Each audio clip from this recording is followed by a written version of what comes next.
they have me in the hospitality room, one of the staff rooms that we're going to be throwing the staff party in. I am in the room that the man who had this hotel built lived in. It is horrifying. You walk into this room and the first thing, who is that painting of? Taft? There is a hand-done oil painting of some president that greets you upon walking into the room. So I have stared into his eyes naked for 2 hours last night, and now I own that room! I've seen that room, Alkali. You can have it. Oh my God, it is horrifically gorgeous. The shower is a death trap, and I can't wait. You have a shower? Oh, I have a walk-in, can't touch the wall shower. The door does not close, and the heat lamp made my hair feel dry. I just saw the fuck tub. It's a nice fuck tub. It's a really nice fuck tub. So, does your bathroom try to kill you when someone enters and you're on the toilet? Because that's what mine does. You need a new room, Status. I hate you so much. I did not leave. I am being the adult. Status, it's not his fault he chose to fly Frontier, okay? Okay, I need to ask you a question. Yeah. Did Fur give it to you? No. What the? That phone has been on a journey, and I have a feeling with how it was given to me, you should probably check the pictures. You're 18 now, Okay. right? I'm waiting until I'm drunk. They are not a photo of a president! No. Alright. Alright. As long as it takes me to set up the cards. Yep. That's The how nice long. thing about this hotel is, much like MFF, we are no longer the weirdest thing they see. Incorrect. We are not even close. I know, that's what This I'm saying. hotel We are has not some the weirdest cool thing. events. Yeah, no, let me tell you, has anybody looked at the TripAdvisor for this hotel? Yes. No. Go look at the TripAdvisor for this hotel. The first review is, it's a really nice hotel, everybody's friendly. Also, haunted as shit. Yes. Yes. Really? Ghosts opening closed doors all night, called us rude, chased us out of our room. Wonderful hotel, beautiful. There are 2 hotels in this city that are haunted. This one and the Pfister. Take it. You have a hotel in this city called the Pfister? Yes. That was my nickname in college. Fuck! That's it. No, The Pfister Hotel is the hotel that the Major League Ball teams will not stay in because it's haunted. The worst possible connotation is the correct one. Okay. Usually. Yeah. Alright. You want to start the spiel, and then I'll be ready to go. do I have to? A little bit. I mean, kind of? So I'm finding out guess. what was that? How many people here have not done an open mic at a furry con before? No, that was at the end. Oh, okay, we have like 3 hands up, okay. I missed the question. What? What? I missed the question. What were you asking? Have you ever done an open mic here? Well, not here. No. Have you done an open mic here? Not here. I've done Okay. here. So, open mic, general rule. Get up here, you got 5 minutes. It's a tight 5, bring your best material. Doesn't matter if it's bad, because you know why? This isn't like your general open mics. Who has done an open mic not at a furry con before? And who has seen how vicious the open mics not at the furry cons are? And who has been at the bar during the open mic not at the furry con and going, God, this guy sucks. We don't do that here. Everybody who gets up here and performs in any way, shape, or form is showing a lot of courage to come up here. So this is a room where you are going to be supported. Please do not heckle people. If you heckle people, I will throw something at you. And I'll get away with it. It's pretty cool. Yeah. If you come up here to do it, everybody's welcome. Come on up, do material. However, you will have 5 minutes. At the 5-minute mark, when you're getting close to it, you will see about 30 seconds before either Alkali or myself stand up. That is your sign to shut up. Wrap up what you're saying, get your punchline in, sit back down. Sometimes we'll let you go further. We'll let you go further if you're making us laugh. That may seem harsh. Who's done an open mic before? Poker. When the red light comes on in the back of the room in an open mic, do they let you finish your punchline? Nope. You're done. You're off the stage. Your mic is cut. We don't do that here. Oh, I loved having my mic cut because I'm louder than those rooms. After you do your set, one of us will offer friendly critique. When we say friendly critique, we're not going to tell you suck. We're going to tell you what we liked about your bit. We may give you an example or two of how you may be able to punch it up or something that you may want to try doing a little differently. But all in all, it's a wonderful space to get up here. Dan? Few things we're going to go over right beforehand because this is intro to stand-up, so we do want to help you guys out a little bit. Number one, we're just not doing shock humor here. Don't try it. It's not going to work in this audience for two reasons. If you truly want to be a shock comic, you need one, a large audience. You need the audience to be able to roll into that laugh, and this is not the right room to do it in. And number two, and this is very important, know your audience. If you're not sure you want to come up here right now, just think of it this way. You have a very important thing in common with every single person in this room, and that is you are a furry. If you have a fun story and you don't know if you want to come up here, that's the story I want you to tell. Because every single person in this room is going to be connected to you in that moment with a shared hobby, a shared experience, a shared lifestyle. So if you're worried, please try that.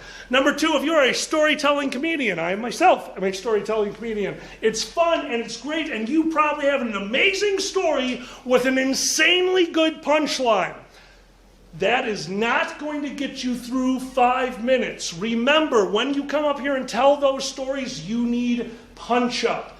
Don't tell us you were in a dark room. Explain the dark room. Bring that to life and use that to create a joke. Punch up throughout the entire routine because no matter how good your punchline is, you have to get there. And 5 minutes is a long time.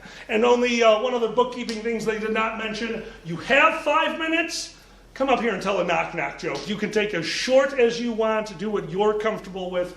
And to just reiterate, you are among friends here. If you think you want to try, please try. The way this is going to work is I have a bunch of cards in my hand. If you would like to participate, raise your hand. I'm going to give you a card. I will keep the alternate card of the same color. And that is how we will determine who's getting up on stage and in what order.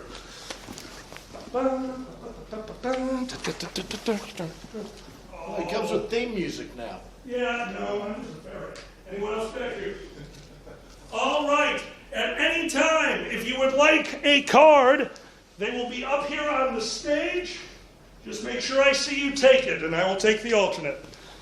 They're over here. Help yourselves. And of course, if we don't run over, we'll just be calling up random people at the end anyway. So to start, might help if I didn't look at the cards. I'm the best random number generator. One last thing. Yep. This is a microphone. Oh, thank you. It will make your voice louder. You do not have to hold it right here to make your voice louder. You can hold it right here, just below. I know what it looks like. Don't try to deep throat the microphone, please. Appreciative.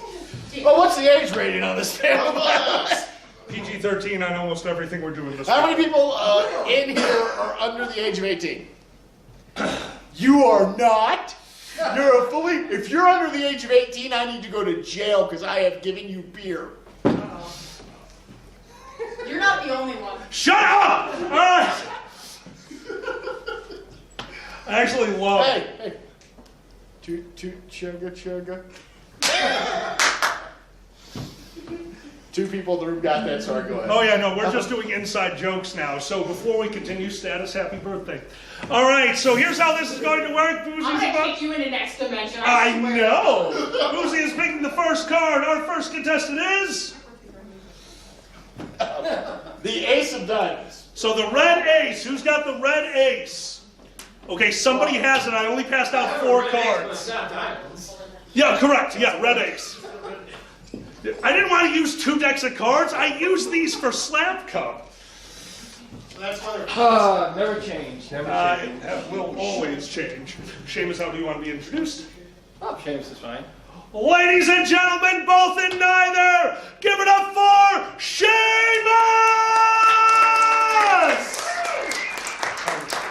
So I'd like to start off by welcoming you all to San Diego Comic-Con. Nothing? No? Okay, tough crowd. Woo!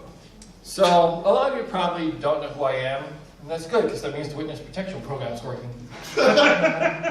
So, I know a lot of you probably want to live it up today. I mean, this is a wonderful hotel, and I'm sure they have wonderful drinks at the bar and everything, but I just want to caution you to go easy. You have a whole weekend to just kind of like celebrate, know your limits. And the reason I mention that is because I'm not a drinker myself, but I have had an encounter with myself not knowing my limits, and that was at Motor City FurSquared. Anybody ever been? Woo! All right, awesome. So it is a local con for me, and when I say local, I mean it's probably about an hour's drive. I can do that back and forth without needing a hotel room, which saves me a lot of money. But I'm not as young as I used to be. The YMCA is not singing that song about me. And going to Motor City FurSquared is a wonderful time for me. I know a lot of people there, but not having a hotel room, I have to make the drive home, and I stay there a little bit longer than I should. And this was the case in point this particular weekend. I tend to go home roughly around 1:30 in the morning, and with an hour drive, that means I'm going to bed at 2:30 in the morning, which is normally fine, but I'm getting older. And this particular day was a Sunday. The con was over. I had enjoyed myself. I'm on the road, and I'm a responsible driver. But as I'm driving, I feel my eyes slowly start to droop. And when I feel that, immediately I think, uh-oh, I need to pull over right away. So I find the nearest exit. Unfortunately, there's no rest stop anywhere, so I'm just pulling off at a random exit, which happens to have a church, which I think, perfect. It's Sunday, but it's nighttime, so there's not going to be anybody there. Everybody's done their regular church things, and I'm like, I put in my hour, I'm done. So I get into the church, get into the parking lot, find a spot to park, and because it's cold, I leave the car running. That was a mistake. I close my eyes, drift off, thinking, I'll just wake up and go about my merry way. Have any of you ever had a near-death experience? Oh, yeah. Yeah. So my mistake was, when I put the car in the park, I didn't think about this, but I parked in front of a light pole. So when I wake up, this light pole's right in front of me, the car is on, and I'm thinking, oh shit! I've got my brake as far down as I could possibly press it. If I had been any stronger, I would have been Fred Flintstoning that thing home, I swear to God. And it took me I'd say about 15 seconds before I realized, this car's not moving anywhere. Oh, I'm an idiot. I put the car in reverse, and I make myself outside of the church, because if you've ever had a near-death experience, that's about as sober as you're ever going to get. You are not going to go to sleep for hours. I make my way home, and I just reflect on my life's choices for about the next hour and a half before I go to sleep. And that's the first time I've told that story, but I'm telling you now, know your limitations. This is a very nice hotel. They do not want to be cleaning up puke all over the place. Give it up for Seamus! All right, first off, before we go anywhere, I want an extra round of applause because, again, you're our first person to come up here. Smaller audiences are always harder. You came up here and you owned the stage. I loved watching you move around. Guys, let's give it up one more time for our first runner-up. And also, you're killing me right now because you keep saying know your limits. Do you know what happened at MCFC with Know Your Limits, buddy? I had to do a panel at MCFC recently, and I got inebriated on this panel. I got drunk on this, I blacked out during a panel that was a drinking game, and I did not realize that I had done 5 shots of tequila in very quick succession. The rest of this story comes from my good friend Pepper. We then told you you are now running another panel.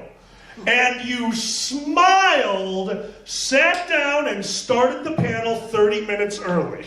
We corrected you, and you tried to start the panel every 5 minutes for half an hour.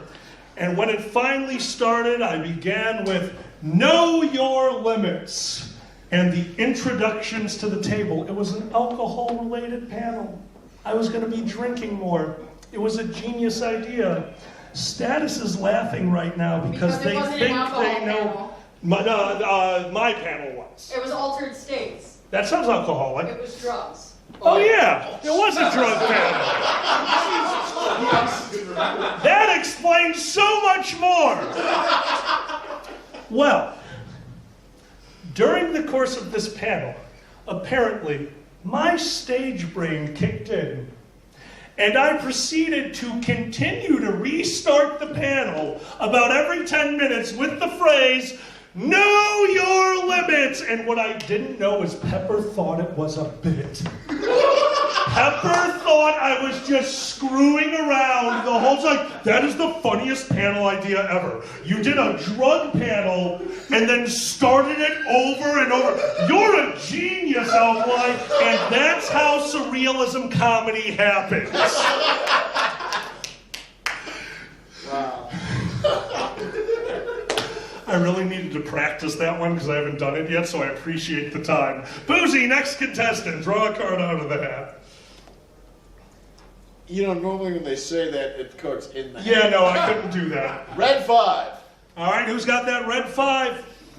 Oh, here we go. It's so adorable. It's so cute. How would you like to be introduced?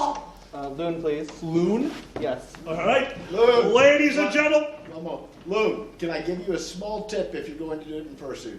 I know what I said at the opening of the panel. I'm popping it. No. Okay, you taking it off? Because I'm going to say you actually do need to deep throat the mic. Always. Fursuits deep their rights. Ready? Ladies and gentlemen, both and neither, give it up for Loon! I have killed Loon. He is on the ground now. Yay! Rest in peace.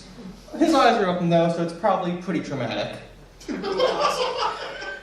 So we all have a story about coming out as something, furry, sexual, transgender. My first one was pretty easy. My parents already knew that I liked men and women. I didn't know, they knew first. My brother was even easier because my parents told them and he never told me. So that was pretty convenient. Coming out to myself was also pretty easy because it was just like, I like men. Do I still like women? Yeah, I do. I do still like women. Good for me. Now, I came out twice as a furry. Once to myself, once to a roommate. The second one, we'll get to that. The first one though, I was in college. I was a college freshman. Not a single person I knew from high school went to college with me. I was feeling lonely. I was feeling a little bit depressed. I was in too many credits. I was first semester. I was sad, and I'm like, I wish someone fluffy would hug me. And that came out pretty easily. Like, yeah, no, I hated furries because, rural Wisconsin. We had one at a school. Everyone hated them. That was awful. And it's just like, it's how the culture works. We get better. We become better people as we age.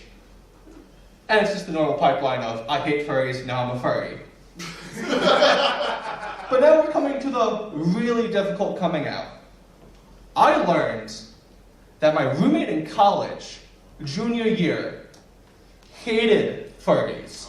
I mean, he constantly talked about it. It was actually really ironic because he was someone who was really, really into elves.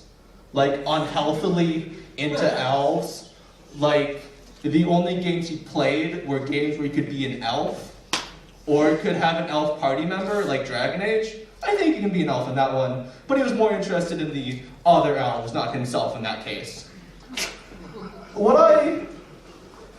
So we started living together. I only just learned that he hated furries because we just started living together. I could hear him talk to his other friends. I'm like, oh shit, I'm a furry. Does my roommate hate me? And so I sat there, so it was a room of 3. There was another person. That person doesn't matter too much except for the fact they were trans. So I'm like, okay, we're a gay man, a bisexual man, a trans person. My friend can learn to love furries. I'm gonna come out to him. Does anyone want to guess how long that took? 15 seconds. Let's say you would measure it in days, because I had to muster up the courage. 2 weeks. 360. Pretty much exactly on the dot. 13 days. Nice. And I had a few startups like, hey Steven, I really have to tell you something. Ah, never mind. He thought I was going to tell him that I was dropping out. They both thought I was about to drop out. 2 weeks into the semester. And finally, I'm standing there, I'm mustering up the courage, and he says, just get on with it. What's the worst thing that you could say? That you're a furry? Yes!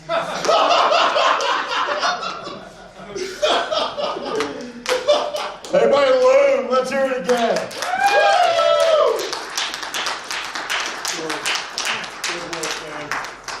The set is wonderful. That is a solid 4-minute set. I timed it. It was exactly 4 minutes from the start to the end. You're expressive. You punch at the right points. There are only really 2 notes I have, and one is because I like the pacing. Look at me. I do not walk around when I'm doing routines. I hobble, I fall down, people call ambulances. It's very disturbing. But when you're moving around, and that's great, make the stage yourself, have that presence. You do this. Yeah, if I turn my back. And it's fine. It's fine. If you're walking away, if you're doing a punch and you're turning, and you're going to walk away for emphasis and such, try not to turn your back on the audience. You want to be making the fake eye contact that we make with all of you by doing this where I'm not looking at any of you. I'm completely unfocused. I had a lot of drugs before the panel tonight.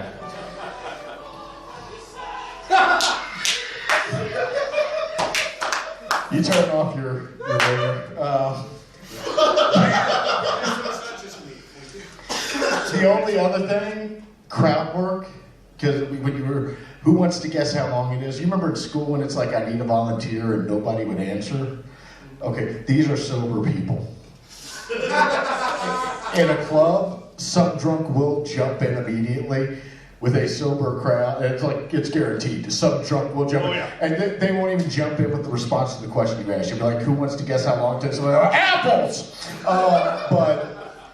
But with a sober crowd or a crowd that you're working up, don't give them the option to volunteer. Just, who wants to guess how long it would take? You, sir, how long do you think it took?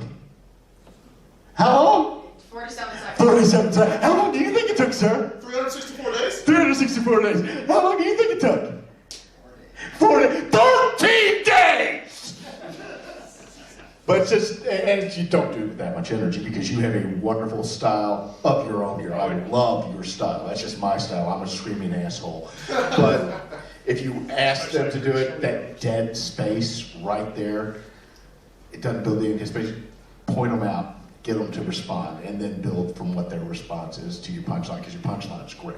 It's a really solid routine. That was great. Yeah. All right, guys, one more time for Lou.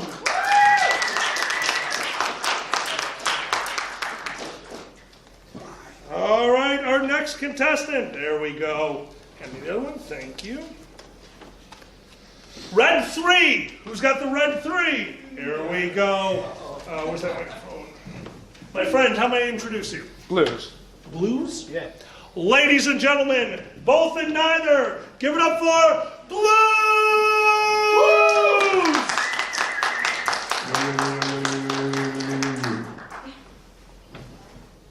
Alright, So I may have experienced something far worse than whatever the close death to experiences, many of us have claimed to have had. I've had like 3.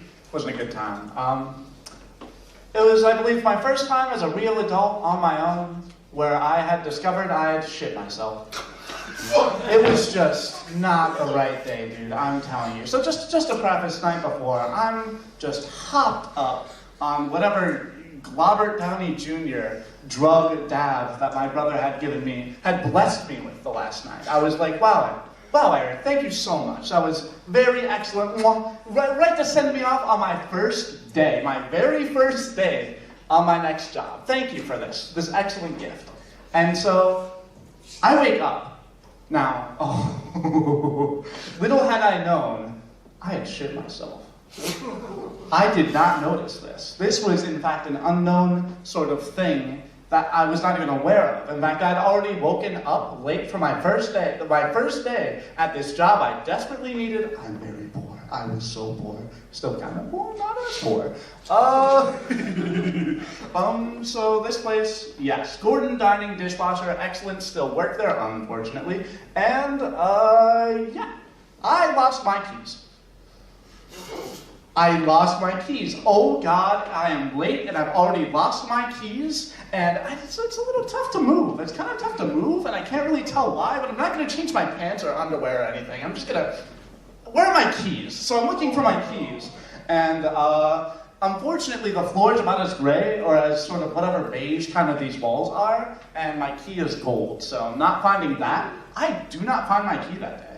It is gone. It is somewhere on the couch. I'm not even thinking about it. My brother won't be home for another 12 hours. So, lucky for me, the man outside, the little, the workshop? The maintenance, Mr. Maintenance Man, comes out, locks my door.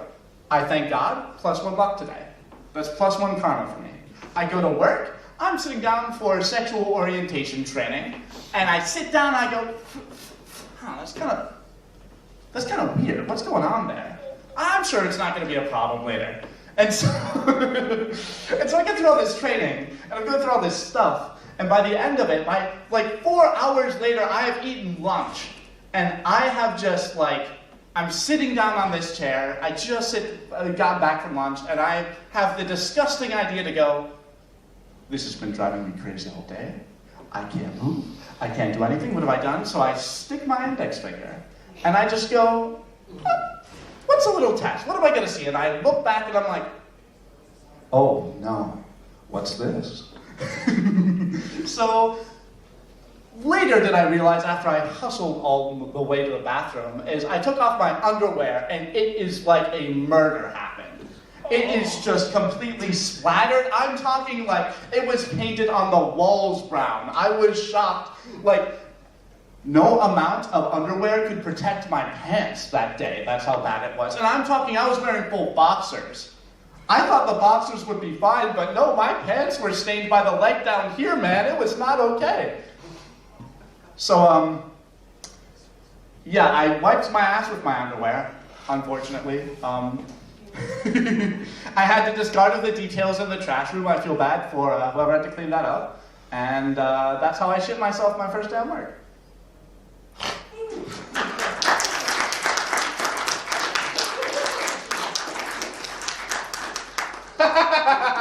What the fuck?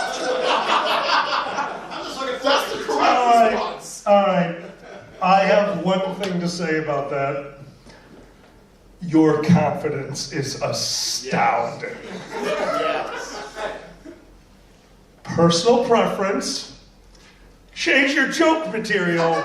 But don't you ever fucking lose that confidence. Dude, that was something. Holy literal shit.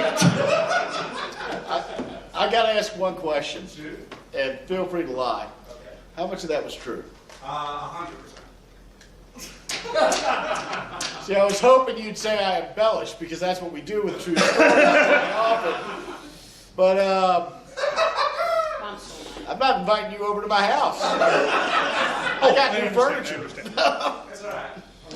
Oh my god. Oh. Fuck me, man. Where's what was that was funny as hell. I have children. I have never before just sat and listened to somebody talk about shit themselves for 4 minutes straight. I was engrossed. Let's put it that way. Very engrossed. All right, you're always 6 red. Who's got that red 6? The stairs. Yes. Yes. Stairs on this side That too. 5. Card. Better.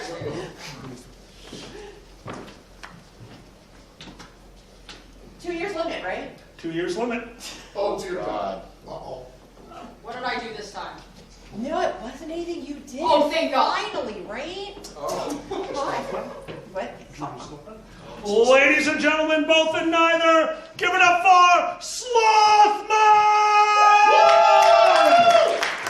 Okay, so as most of you, everybody knows that my family are the ones that hide the little eggs.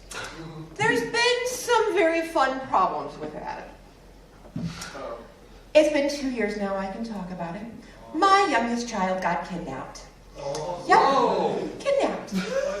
They brought her to me. There was all fursuiters around her, and they dragged her to me. And I looked at him and I said, "What is going on?" And they said, "Ransom. We want eggs." And I'm like, okay, well, according to the Geneva's Convention, if you take a prisoner, you have to feed her. And so the next thing I know is the fursuiter is grabbing her and taking her to the bar. And I'm like, I guess I need to go pay up. So they did feed her. They fed her. They actually got her steak at the bar. And they okay. So I ran upstairs and got them the eggs. And the Chase one because, hello, they fed her. So remember, if you're going to kidnap my children, you have to feed them before you bring them.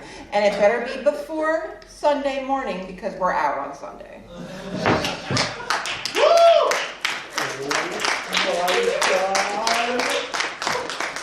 Oh, honey, I love that. That is a perfect example of a comedic story. You had the punch-up, you had the timing. That was obviously horrifyingly true. Totally true, 100%. Again, now there's kidnapping in the fandom. I'm starting to miss the shit story. I want to point out, you said according to the Geneva Convention, You have to feed a prisoner if you take a prisoner. a prisoner of war. The The Geneva Convention only blacks prisoners. Are you at war with the fursuiters? Yeah, they kidnapped my kid. That's the start. That's how it starts. How it all begins. One more time. Give it up for Sloth Bob.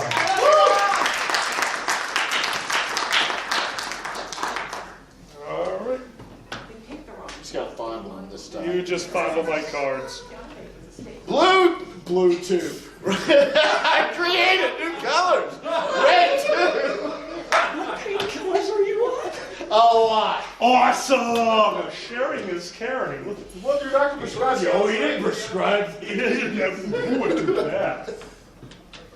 Ladies and gentlemen, both and neither, give it up for Poker Wolf! How well tonight? So I came here with no set prepared, so this is going to be fun. So I sometimes have to talk some conversations with myself, and I run down very weird rabbit holes. For example, there's 2 sayings that keep popping up in my mind. The first one is, the bigger the size of the man's shoe, the bigger the, what is this again? PG-13. The bigger the microphone, the bigger the microphone. The other saying that keeps popping into my mind is, the bigger the man's truck, the smaller the microphone. Fuck you. Sorry. And with these 2 thoughts running through my head, there are 2 statements that I have formed. The first one is, I wear a size 15 and drive a Prius, how y'all doing? And the second one is, I am now terrified of clowns. Seriously, just think about it. They got the big shoes, they drive the tiny cars. If one of them comes up to you after your microphone, they can turn that thing into a poodle.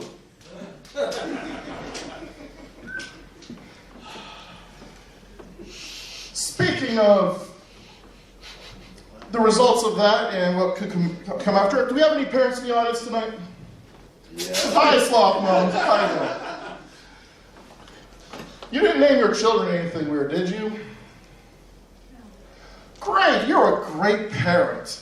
So with my day job currently, I have to take a bunch of calls from mothers who are trying to send in samples for their children. So I'm just sitting at work one day, just typing away on the computer. Thank you for calling in, sir. Company names here. How may I help you? Yes, I'd like to set up a sample pickup for my daughter. Great, may I please have her name? Yes, her first name is Anal. I'm sorry, I think I misheard you. Could you please spell it out for me? Oh, yes, certainly. A-N-A-L.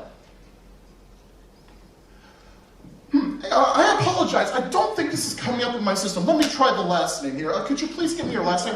Oh, certainly. It's Leeks. Could you please spell that for me as well? Yeah, sure. It's L-E-E-K-S.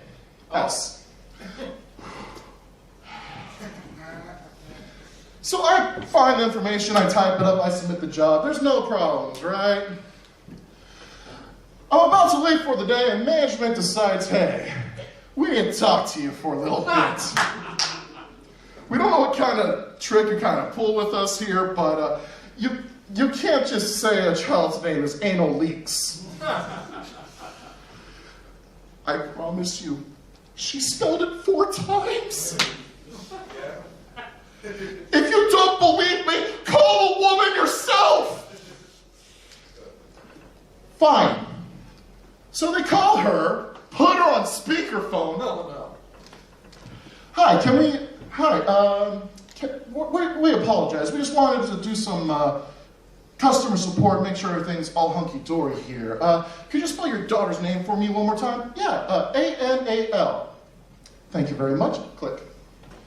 And that's the story of how I got a $1 raise this year.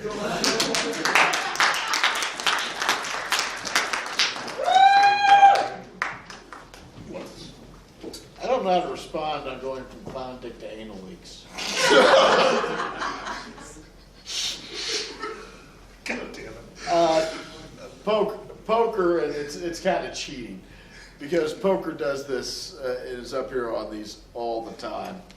And as usual, good bits. Good. I would like to, if you're going to tell those 2 stories back to back, bridge them.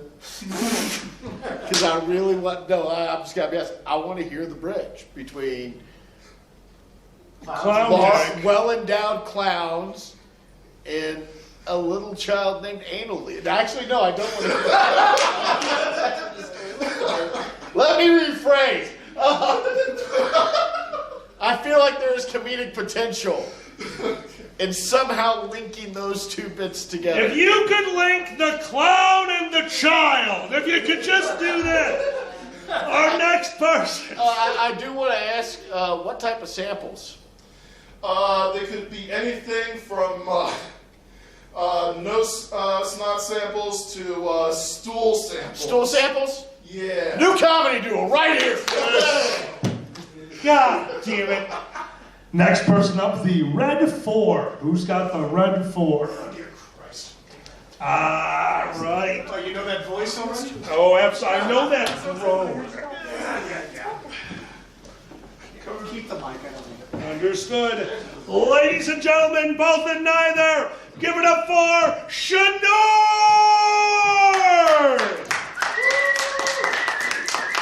All right, I'll give you guys a few moments. Those of you need to pay it off. I'm still alive. Woo! Anyone? Yeah! Okay, there we go. There's a winner. There's a winner. So it's been a fun year for those of you who do know me and don't know me. I have no legs. We talked about that last year, and it's only been more fun as we've moved along, as I've progressed through the hospitalization system. For example, I also got to find out that there's a department called nuclear medicine. Think about that for a moment, folks. Those are 2 words that do not belong in the same sentence, much less next to each other. So I'd actually dealt with this department before. I knew what they wanted, but I was terrified how they're going to get it. You see, to test for a heart blockage, what they do is they take a person, They inject him with nuclear dye and then have him run on a treadmill to elevate his heart rate. I have 2 prosthetic legs, and I'm going to be running on a treadmill.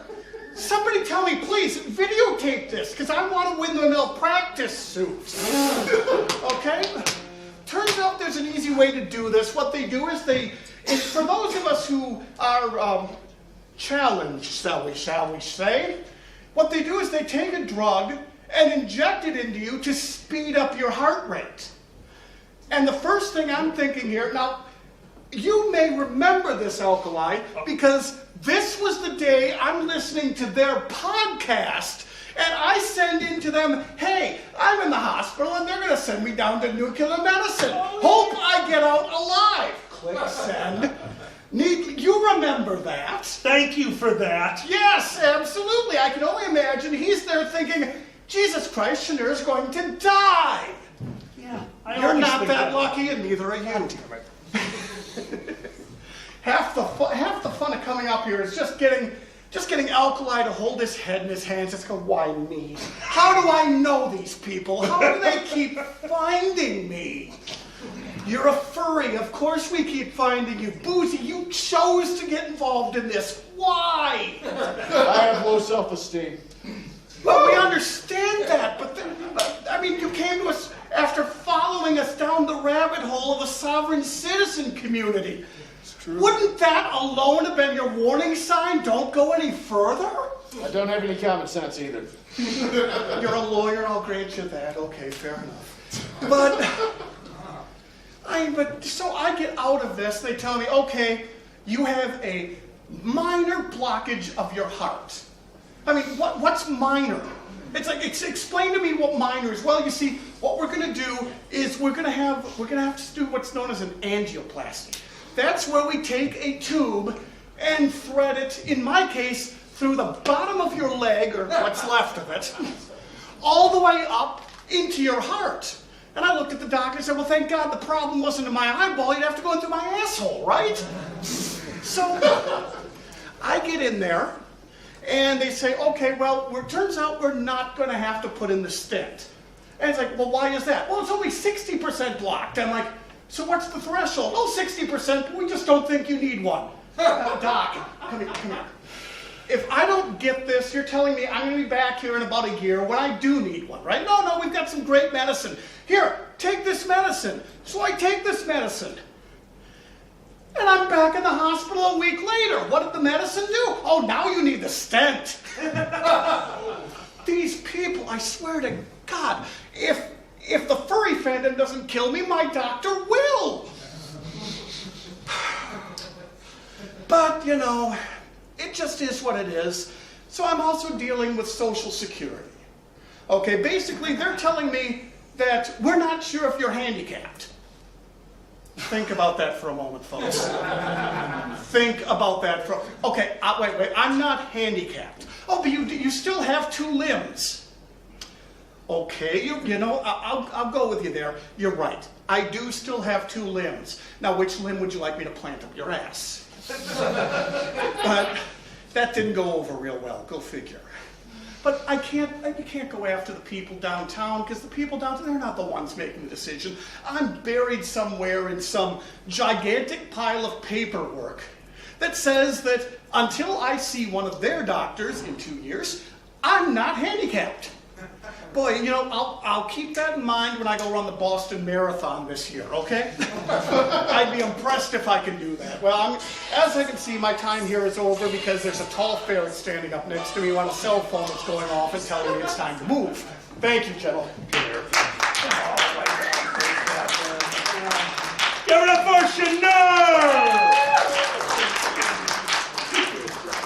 Shaneur, as always, an absolutely outstanding rant style. I absolutely love the amount of energy that you put into it, and bringing your own life into it immediately just gets you and the audience on the same page. I love that you do that. Your style is wonderful. You always come up here with new shit, and your life horrifies me. I'm so painfully aware. Also, stop thinking we want you dead. You haven't signed the life insurance policy yet. Wait. Time out. What? Uh-oh. You didn't get the facts? Who the hell faxes anything nowadays? What's a fact? Big. I hope you're the Red 7. Damn it. Red 7! Nice. How may I introduce your friend? It's Cyrillus. Yes. Ladies and gentlemen, both and neither, give it up for Cyrillus! Thank you. I just want you all to know this is my very first time ever doing anything like this at all. So, those of you who have the NTSB on their speed dial like me, get ready to dial, because this is going to be a crash and burn here. So, I'm a pilot. That's how I know these things, right? So I'm going to tell you a couple of very funny things about being a pilot and being a furry that have happened to me. So, first of all, anybody here have any kind of flying lessons at all? Anybody? Yeah, okay. Have you ever flown at night? No. No? You know what my advice from my instructor was if I ever had an engine problem at night? He said, turn the landing light on so you can see what you're going to hit. I'm like, okay. What if I don't like that? He said, well, then turn it off. Right? So you don't see what you're going to hit. Yeah, I was flying along in Indiana in front of a snowstorm at night in the clouds. And the guy next to me is like, hey, did you hear that? And that is not what you want to hear. Right? And I'm thinking to myself, okay, it's 2 a.m. There's a storm. I'm in the clouds. And of course, it's going to happen, right? Nothing ever bad happens on a nice sunny day. Right?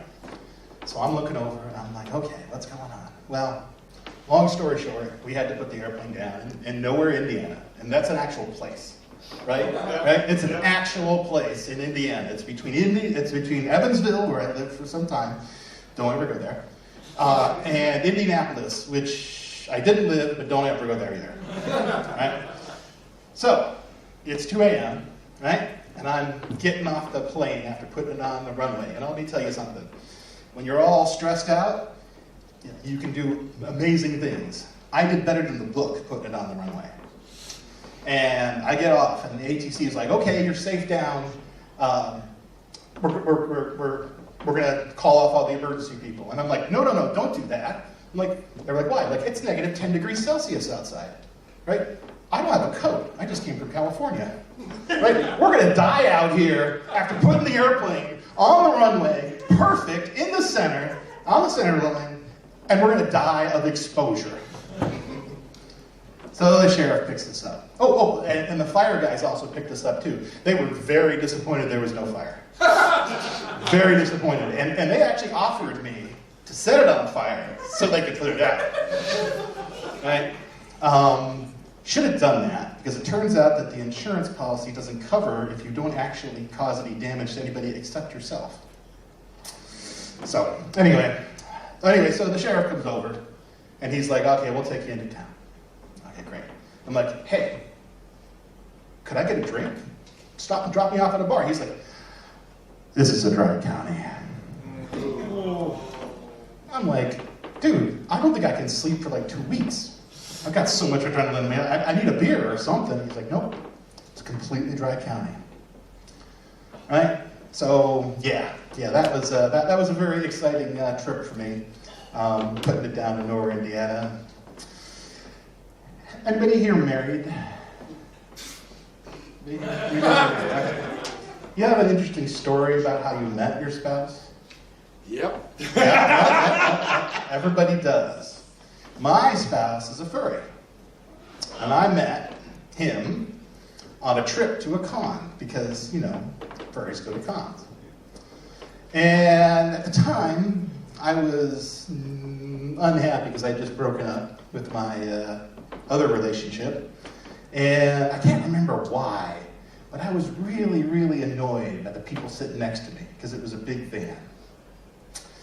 And the only spot that was available was next to me. And so my spouse gets in, and I'd never met him before, right? And he sits down, and I'm having a hard time. So the very first time I ever met my husband was turning to him, because I'm a tiger, right? Hissing at him, because I was having a bad day. He still dated me, and he still married me, thank God. Yeah, it's very sweet. And my final furry story. So, you meet people online, right? And back in the day, because I'm an old furry, in fact, I'm not even a gray muzzle, I'm a white muzzle. I look in the mirror and I'm like, it's white. It's not gray. There's no gray left. There's no color. I'm white. I've been in the fandom forever. And back in the day, nobody took pictures. Nobody had phones. Nobody had mobile internet. It just didn't exist. It was the muck. And so I met people in the muck. And I had a couple of good friends. And then one day, this guy calls me at work. And he's like, hey, I found this piece of equipment with your name on it. Tell me about it. So we started talking. And I started asking him his interests and what he did and the name of his spouse and all this other stuff. And I'm like, this is sounding awfully familiar. And he also said, you're awfully familiar. Have I ever met you before? And I'm like, no, it couldn't be, right? Well, it turns out that he was one of my good friends from the muck that I met for the first time, made friends with for the first time twice. Nice to know that lightning hits twice. It was really, really amusing because I'm like, it must be a personality. That's all I got. Dude. That's all I came up with right here. Thank you. My knee hurts, so I'm not standing. Oh, thank you. Yeah, that was actually a really good set, and you actually have several sets in that one. Yeah, very good. I put it together while I was sitting right here, right? I just did. The creative process is hard. Because there are definitely several sets there. I liked the pilot stories, and then moving into meeting your husband, and moving into meeting your friend, and there's things there you can expound on.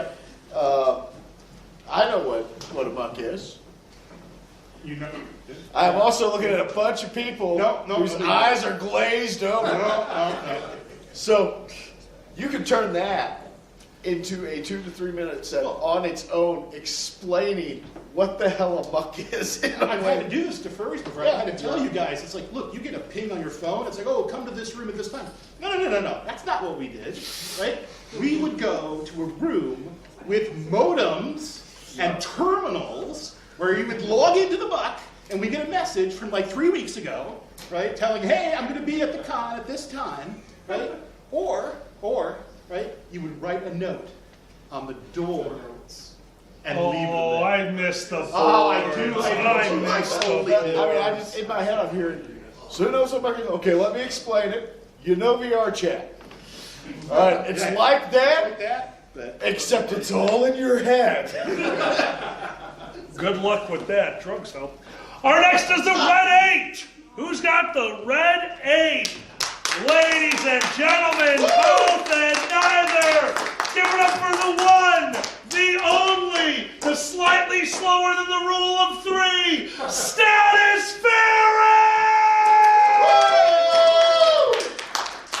All right, listen here. I got short legs. I move slow. Hi. You got legs. That's my set, everybody. Thank you.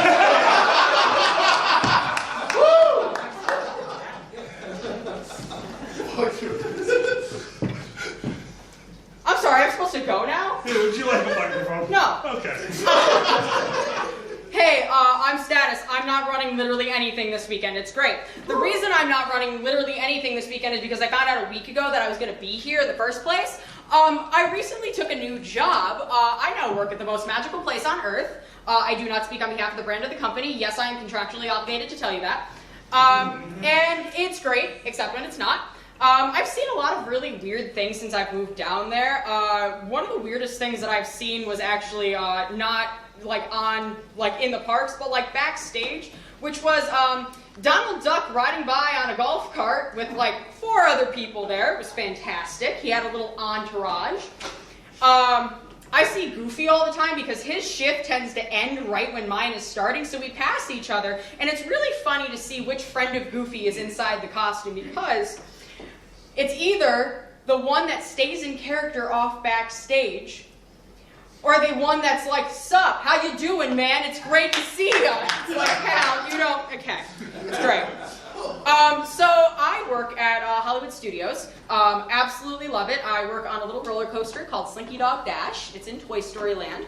So if you're not familiar with Hollywood Studios, there are actually 2 roller coasters there. We are the only functioning one at the moment. That is absolutely not a flex. But there's a problem with being the only functioning roller coaster, and that's because people like mess up the fact that there's 2 roller coasters in the park, because that doesn't usually happen. So we get a call over the radio one day while I'm sitting in tower for a Signal 25 alarm to roller coaster. If you don't know, Signal 25 is code for fire. Oh. So we have to emergency evacuate the entire ride, take them out of the ride, and we have to go investigate and see what happened. It's great. We cannot find anything, so we finally get in touch with the fire department. We get in touch, and then as soon as we finish contacting everything, we get another call. False alarm. Great. So it wasn't for Slinky Dog Dash. It was for the other roller coaster that was closed. Don't know why there's a fire in there, and it's still a false alarm either way because there was nothing happening. So by the way, I don't ever write my notes properly, and my note for that one, if you don't know, the other roller coaster that I'm referring to is Rockin' Roller Coaster featuring Aerosmith, and the note that I wrote is "Fuck you, Aerosmith." You meet some really interesting people when you work at Disney World. I've had the pleasure of being in the presence of 3 different celebrity groups. I was in the presence of JoJo Siwa. I was in the presence of the group Dude Perfect. However, I was on break while they were on my ride, and I was pissed about it. And George Lucas was in the park recently, which was really cool. None of them top this young girl that I met, who I do not know her name, but I think she should be famous.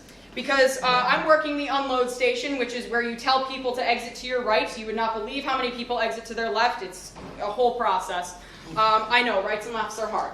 So anyway, this young girl gets off, and I'm pointing to the exit. Exit to your right, friend. Exit to your right. She comes up. She's got this beaming grin. I'm like, did you have a good time? She looks me dead in the eyes and goes, I have diarrhea. And then leaves. That's it. That's the whole story. There is no resolution. We didn't find anything in the car. I think she should be famous. She's great. So anyway, one of the things that we do at Disney World is occasionally after the park closes at 9, businesses will come by us out for a couple of hours and extend our hours until ungodly hours in the morning. And recently we had a buyout that was 9 to midnight. And it was for like 1,800 people. For reference, Hollywood Studios as a whole can hold about 60,000 people. Tell me if I'm wrong. Okay, cool. So it was 1,800 people, right? And so my roller coaster, which is usually a 3-hour wait, absolutely not worth it, by the way. Thank you for laughing at that. But it was basically a walk on the entire night. It's great. It's rented out by a car company. So all it was drunk people the entire night. No. Okay. No, it is nice, and I'll tell you why it's nice. The reason that it's nice is because the prior weekend we had hosted a high school varsity cheerleading competition. Exactly. You take the drunk people too, okay? But I came to the conclusion that drunk people are just big toddlers. It's the same amount of crying. It's the same amount of vomit. It's the same amount and decibels of screaming. So I'll take the drunk people every day. It's just like dealing with the toddlers that I deal with all the time. So for this next bit, I'm going to recite a couple of lines that I have legitimately had to say in a Disney voice, but I'm not giving you the Disney voice because I'm not at work and I'm not giving you customer service. You don't deserve that. So I'm going to say this in the way that I wish I could have told this. A dramatic reading. No, ma'am, you should not ride this ride if you are pregnant. However, I cannot legally tell you otherwise. No, ma'am, you should not ride this ride if you have a heart condition. She proceeded to have a heart attack on the ride. That is a true story. She is fine. Yes? What? How's the baby? Well, you know what? If it doesn't come out right, I think she's got free admission to Disney World the rest of her life. I'm just saying.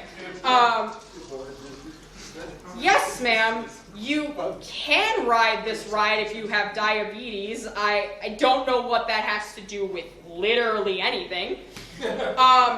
And also, no, I cannot bend the height restriction for your child. He will literally slip out of the harness and die, and that's a lot of paperwork that I don't want to deal with. So, thank you. So we have a little system at Disney where if a kid is just barely not making the height requirement, of course we cannot let them ride. It is a safety hazard. However, we have these cards that they are a complimentary return pass, which when the kid comes back and they are tall enough, we escort them to the front of the line. It's like a private escort. It's really nice, and they get to ride with no wait, and it's fabulous. So out the line, when you're finally tall enough,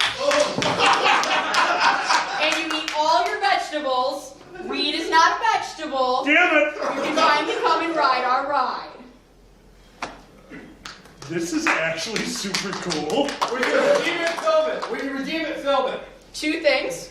One, you need to frame that. I had to fight so many people to get that out here. And two, no, you cannot actually use it. Damn it! Oh, damn! That's my set. If you'd like to learn more about my job and the insanity that it is, I am running a panel that is not on your schedules. 6 p.m. on Saturday. I've been to Nick Wilde's house. And I forgot what room it's in, but it'll probably be announced later. Thank you.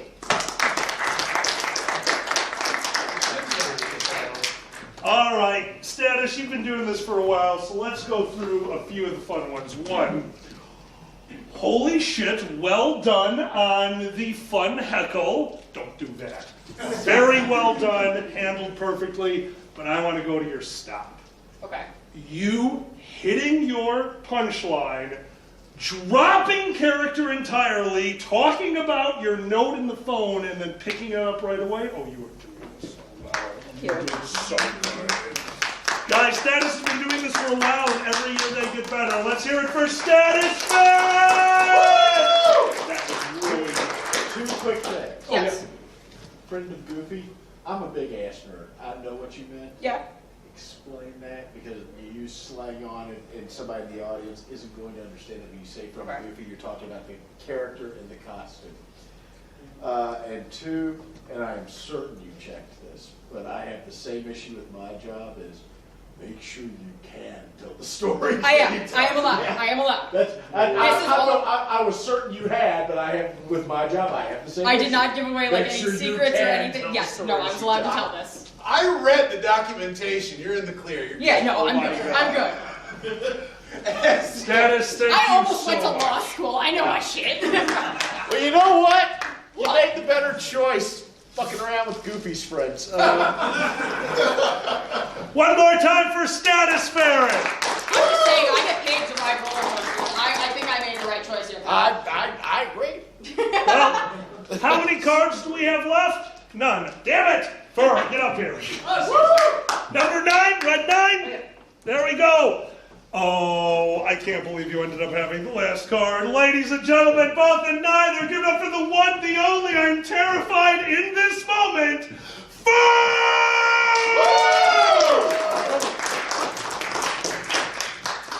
Yes, I'm supposed to avoid loud noises right now. Oh. Yeah, so before the bid starts, I did fall off my balcony on Monday, and I do have a grade 2 concussion, so let's have fun with that. Woo!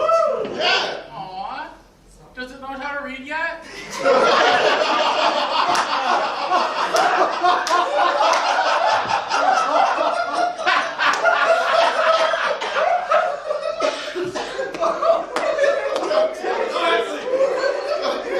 I did it before. So rule number 1 of stand-up is always try to figure out some way to relate to your audience. So, does anyone here have a social media account, like a Twitter or Blue Sky, Mastodon? Anyone here post on the internet sometimes? Okay, who here has one account for just everything? Like it's their main account, it's their private. Who has like a main account and like a private account maybe an after dark? Okay, you guys, you're the ones I'm interested in. Who here, all you guys that have just one account, you're in for the ride. You already know what I'm talking about, all right? Has anyone been to like Anthrocon or like one of the real conventions where they have those furry surveys at the front where they ask you all those questions about different things? They ask all the stupidest questions though, because I went there, I did the survey, and they're like, oh, have you ever wanted to become your fursona IRL? Have you ever really wanted to become like more like your animal? Do you only date people within your species or compatible species groups? Those are boring questions. I want to ask one question, okay? Furries have a superpower and we need to research it. Because I have seen this, and I call it the furry bounce back. You can follow 2 accounts on social media, their main account, their after dark, and you'll see within 2 minutes on their main account, they'll be like, I'm thinking about tacos. And then a minute and a half later, they will post, oh my God, I just got railed so hard. It's a superpower because furries are the only one group I can see doing this. Okay? If mom and dad had an argument, you walked in on them on the middle of the night, they're done for the night. They're not coming back. Dad's on the couch and mom's in a bad mood till the UPS command comes the next day. But no, seriously, I think furries have a superpower, really. Because think about it. We could use this power for good. Oh no, there's a fire in the bathhouse. Quick, get the civet. It's something we can all use. I call it the horny event horizon. Furries are just stewed in horny so much. We can go to the night market every single night and be like, oh my God, I love your dress. What's it made out of? Human flesh? Oh, that's cute. Where'd you get that latex? But yeah, we have a superpower. I've never seen that anywhere else in the world. It is going to be we need to harness this energy. It is something that we can absolutely use for good. I am so sure of it. There was a punchline to this and I totally forgot it.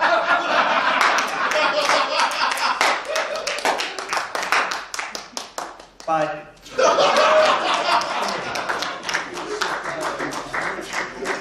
Yeah, I did. Don't say what you fuck. What? They had a balcony on the dome. Oh yeah, Is that your concern? You have a balcony, sir? I'll be over next week. Have you seen FurSquared? It's a dome. The balcony in the dome is sick. Are you insane? You fell off the inside balcony? Yes. There's no breezes there. Dude, the coffee table broke my fall. That is not how that phrase works. It also broke your brain. I believe him. I saw the stairs. Oh no, and if you said you fell down the stairs, those things are murder. Oh yeah. Oh my God, I'm glad you're okay. As always, Are you ready to critique the guy with brain damage? Yes. Yeah, do it. How will I do it? Tear him a new asshole. Yeah, come on. Oh, first, tear him a new neural pathway. We're finally on equal playing grounds. No, genuinely, I will always adore your style and your ability to throw out the most inane little detail, get a huge laugh, and you don't give a shit. You just moved on. Throwing out a real con without pause, holy shit, that was perfect. Guys, one more time, give it up for Fur. We have one more coming to the stage tonight, guys. This person has been on stage countless times. They are a true stand-up and one of my absolute favorites, and yet I am still terrified about what's about to happen. Ladies and gentlemen, both and neither, give it up for Chris the Comedy Bunny!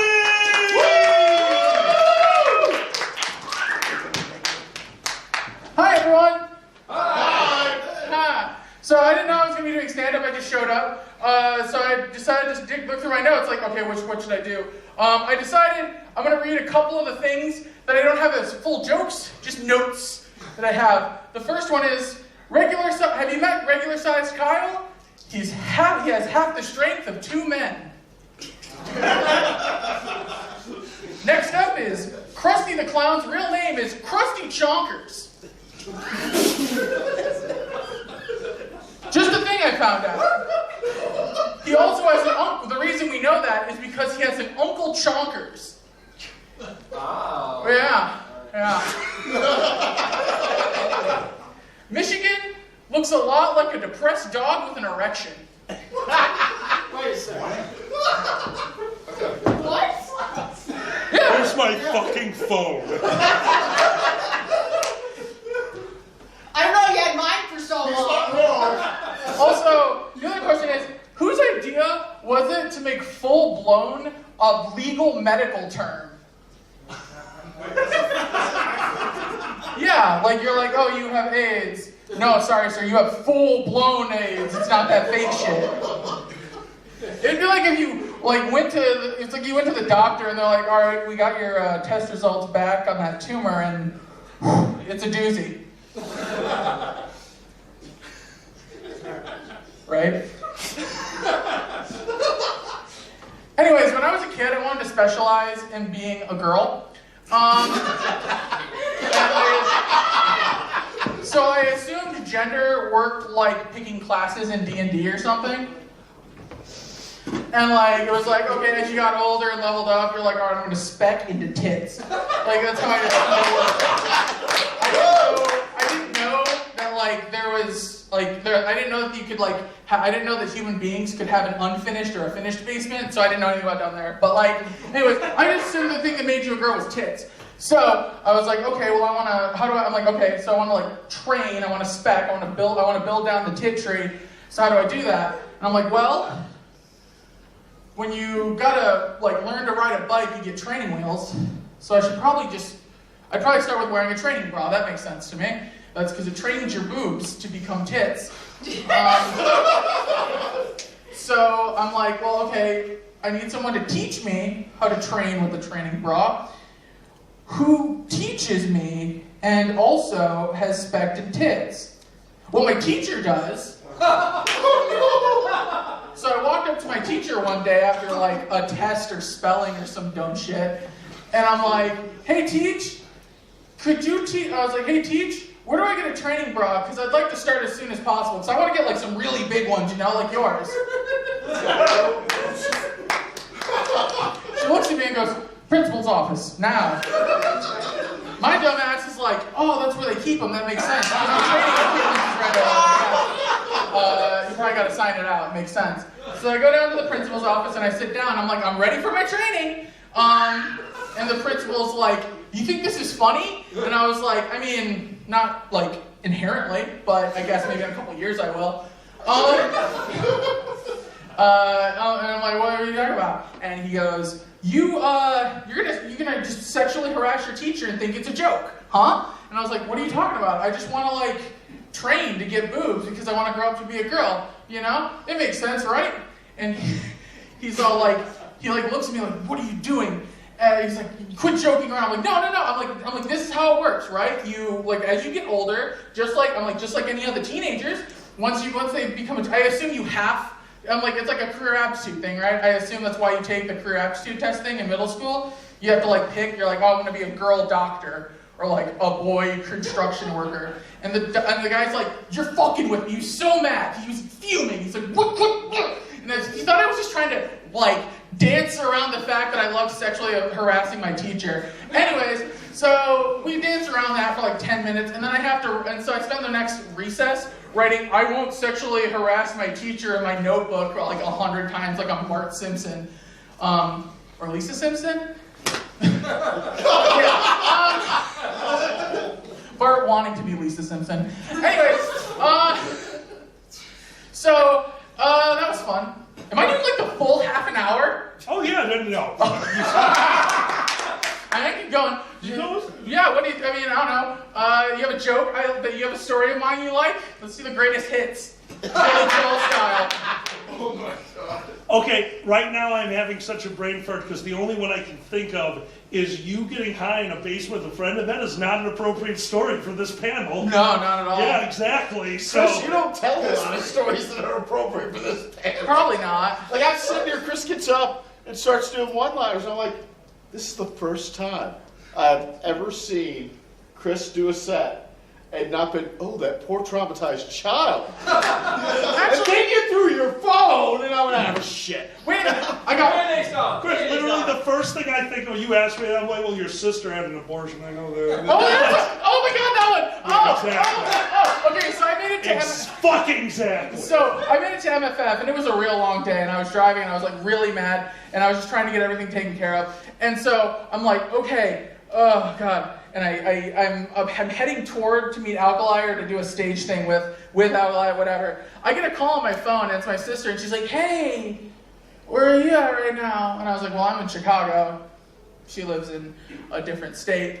And I'm like, and she's like, oh, well, because I need a ride to the doctor's office tomorrow.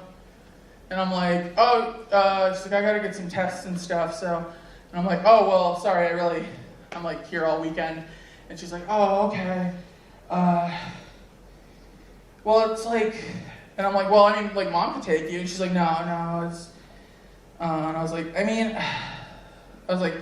I don't know, I guess I could try to call someone, one of my friends maybe give you a ride or whatever. And she goes, okay, so I'm getting an abortion and you can't tell Mom. And I'm like, yeah, no, I get it. And I'm like, all right, well, let me see what I can do. So I call up my buddy, and I'm like, hey, Jimbo. And he's like, what? And I was like, you hate kids? And he's like, I really do. And I was like, how about you help kill one? And he's like, I'm in. And so I'm like, so my sister needs a ride to the abortion clinic. She's getting an abortion tomorrow. Don't tell Mom. And he's like, no, it's cool, I got it. And so he's like, yeah, I guess I can do that. I'll have to talk to my wife though, because I have to drop her off at work. I'm like, well, yeah, you can. Nice little ferry situation. It's on the way, right? And so I hang up on Jimbo. I call my sister back. I'm like, I got your ride. Jimbo's gonna give you a ride to get an abortion. And she's like, oh, thank God, cool. So I'm like, oh, click, hang up the phone. I'm like, oh, that was annoying. So I'm looking around. I missed the call or whatever with Alkali. I text her. I'm like, Alkali, where the hell are you? We're up on the roof drinking soda. Is that? Yeah. We're up on the roof drinking soda. Yeah, we're drinking fizzy cherry cola on the roof of a parking garage. And and so I walk up to Alkali all like a grumpy toddler, and I'm like, give me a cola. And they're like, oh, what's up? And I was like, my sister just called me looking to get an abortion. Don't tell Mom.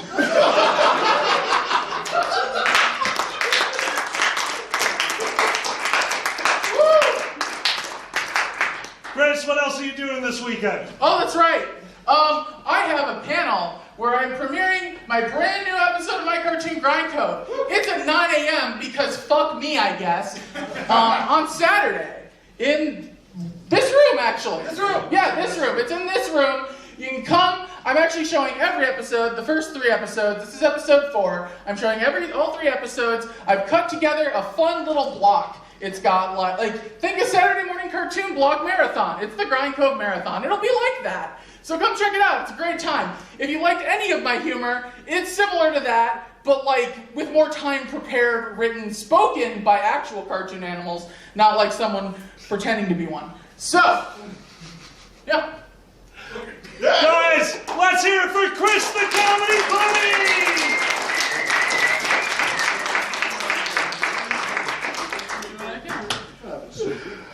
All right, guys, you will also see Boozy and myself all weekend doing different panels. If you enjoyed this, if you want to try doing this, if one or both of us is at a con we have put in for this panel, we will probably be running it. Please, go home, think of what you want to say. You don't need to write it all down like Status did. Just write, what was yours? Fuck you, Aerosmith. Fuck you, Aerosmith. That's all you really need. But the only way to get better at this is to do it. Standing in front of a mirror can only do so much.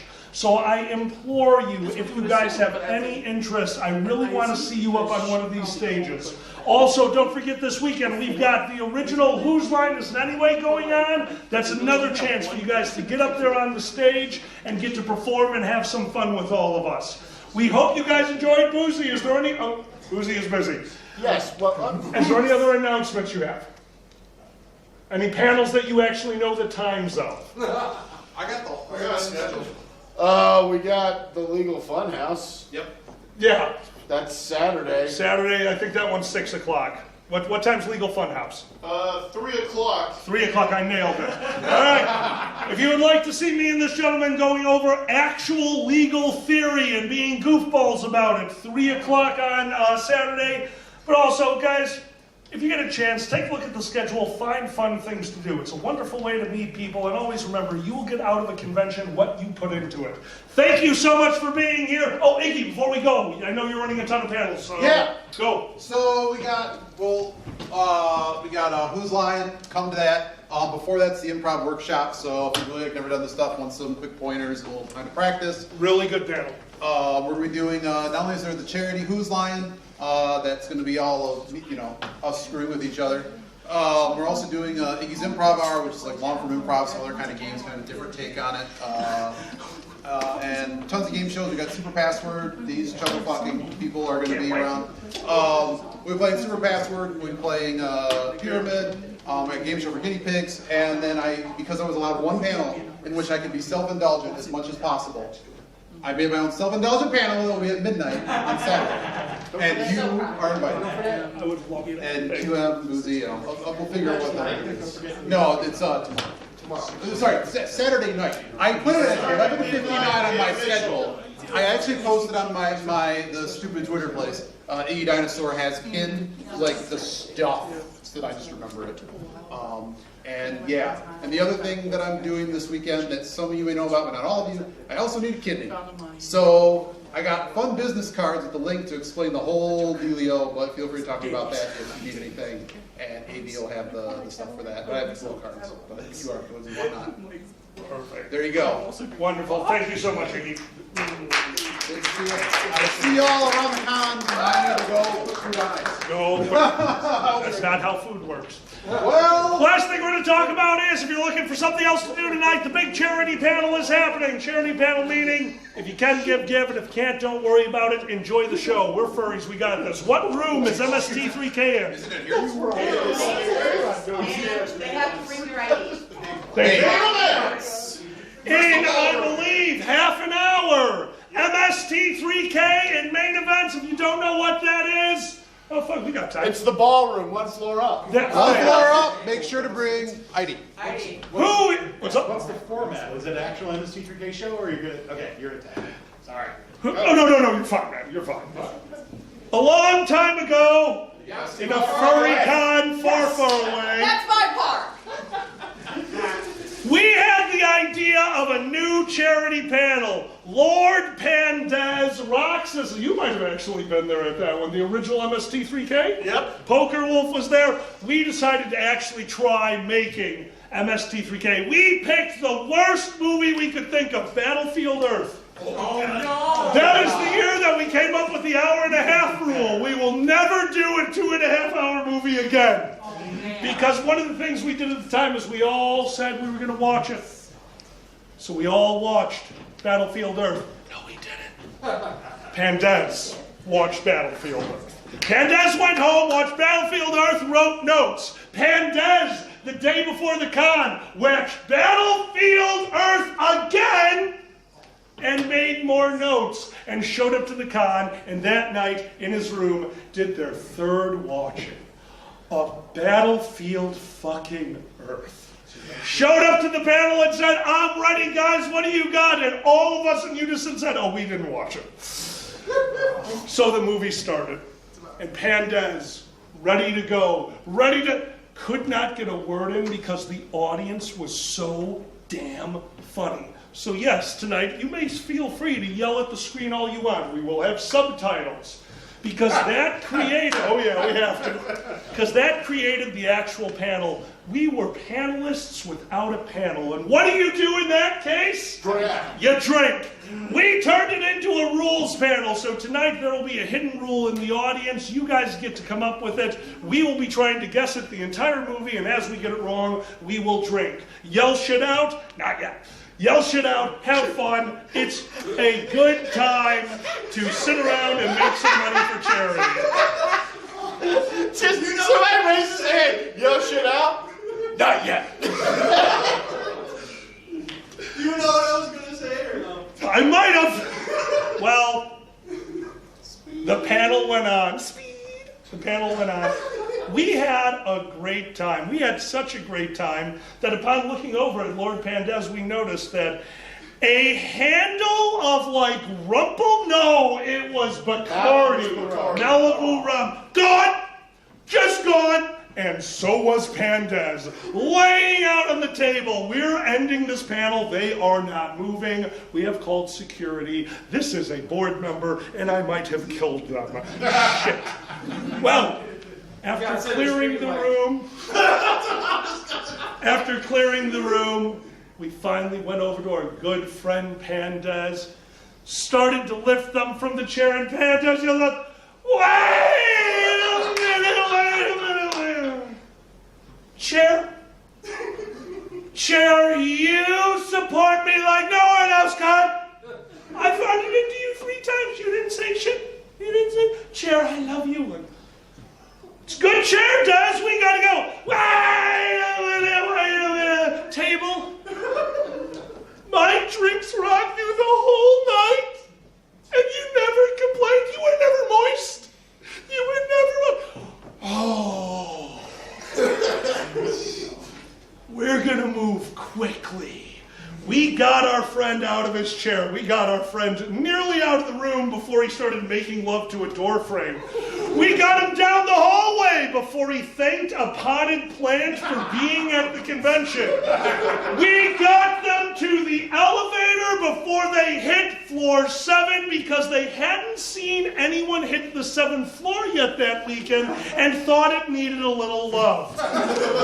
We got them all the way to their door, outside their room, before they went Super Saiyan and threw 2 members of security from their person, reached out and put their hand on the fire alarm. Fire alarm!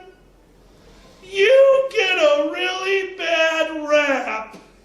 But not even I'm that stupid and stumbled into their goddamn room. Tonight, MST3K, The Hidden Rule, will be sponsored by the audience. It's a charity panel. Please come out there, have fun, and no, we cannot tell you the name of the movie, because that gets revealed there for the silliest legal reason ever. My name is Alkali. This is Boozy, Chris the Comedy Bunny, and every single person who came up onto the stage. Thank you so much. Enjoy the convention, and good night!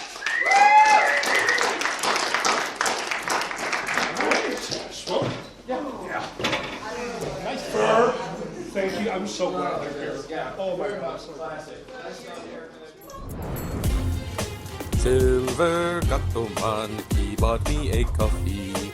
Silver Gattoman, here is the song for thee. He likes to video all the panels at the cons. You should go and watch them whether they are short or long.